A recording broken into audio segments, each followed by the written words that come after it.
Салам достор, біз бұл рубрикада дүйнө жүзүндөгү интернет булактарына тараган өзгөчө видео тасмаларга назар салабыз. Алгачкы тасманы чогуу көрөлү. Essa moeda ali mais de 1 bilhão praticamente de reais, né? Investimento da transferência. E nas duas.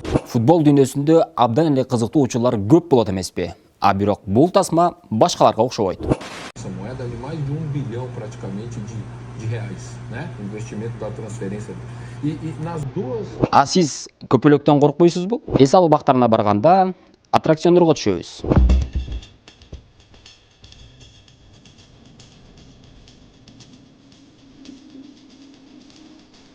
А бул аттракцион болсо өзгөчө адреналин тартуулайт.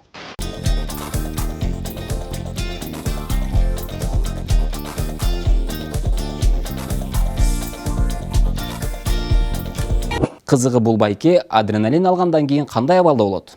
Менин оюмча, азыркы учурда интернет тармагына хит болуп жаткан челлендж сыяктуу болсо керек.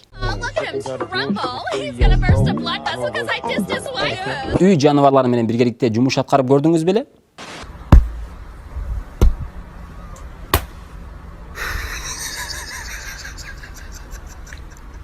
Биз баарыбыз биргебиз деп туруп, бирөө кошулбай калса, а сен эмне, биз менен чогуу эмессиңби? Деген сыяктуу болду окшойт.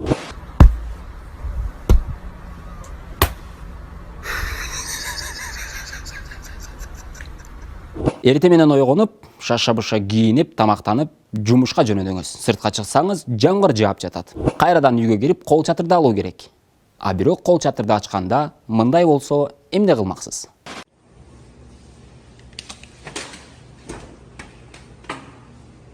Мындай шамдагай адамдар кино тасмаларда гана болот деп ойлочумун.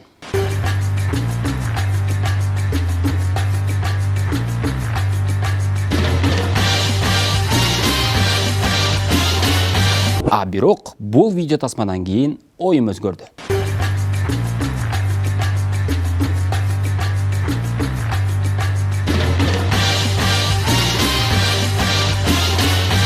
Жакшылап байкап көрсөңүз, кантип автоунаанын үстүнө чыгып алганы табышмак. Автоунаа сүйүүчүлөрүнө өзгөчө бир жаңылык десем болот. Эгерде сиз дагы автоунааңызды мына ушундай дөңгөлөк менен жасап алгыңыз келсе, кадимки үйдөгү жыгачтарды колдонсоңуз болот.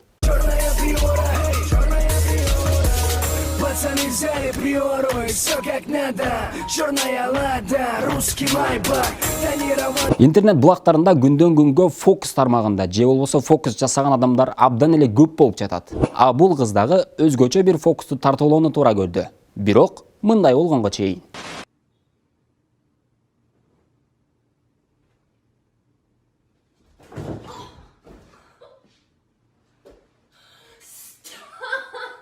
Чыныгы талант эч кандай жер тандабайт. Бул видео тасма сөзүбүзгө далил болсун.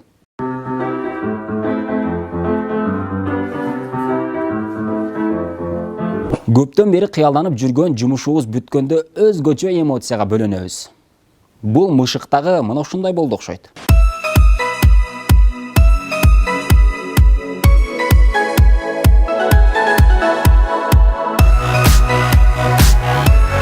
Мүмкүн шаардан тажап тоого, таза абага баратат. Же болбосо кожоюну башка районго көчүп жатат. Дагы бир мисал. Өзгөчө абал бүттү. Жумуш башталды.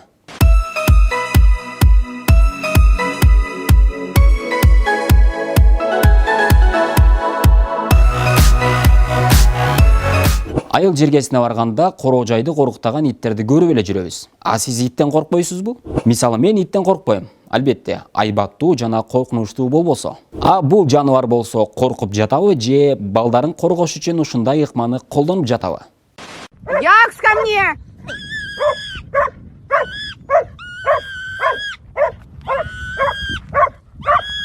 Якс! Ар дайым эле биз ойлогондой боло бербейт. Элибизде ойлогон ойду кыстаган турмуш жеңет деп коет эмеспи? Негизи бул байке жакшы эле ой менен мына ушул жерди жаап коюуну туура көрдү. Бирок тилекке каршы.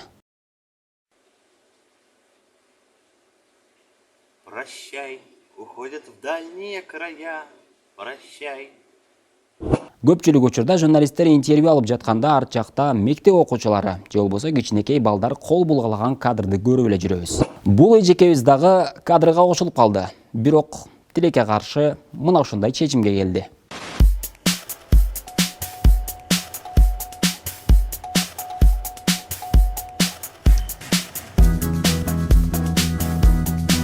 Туура, кадрга кошулуп калдыңыз. Бирок түз эле өтүп кетсеңиз жакшы болмок.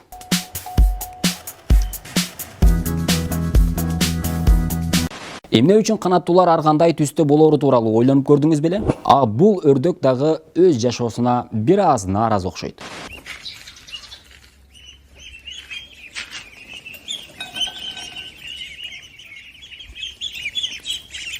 Бир туугандарынын баарысы кара түстө, бул болсо өзгөчө.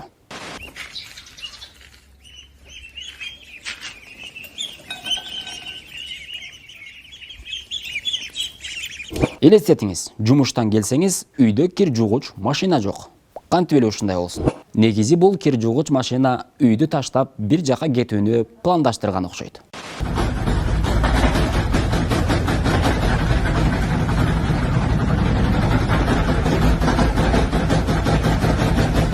Өз жумушун сүйгөн адамдар ар дайым жаңылыкты жасап келишет. Бул жигит дагы жакшы бир жаңылык жасады окшойт.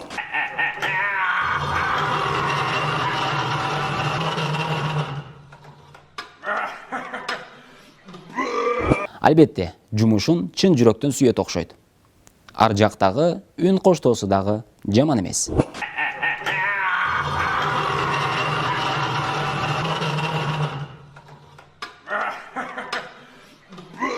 Достор, интернет булактарындагы ушундай кызыктуу видеолор менен бөлүштүк. Кайрадан жолукканча.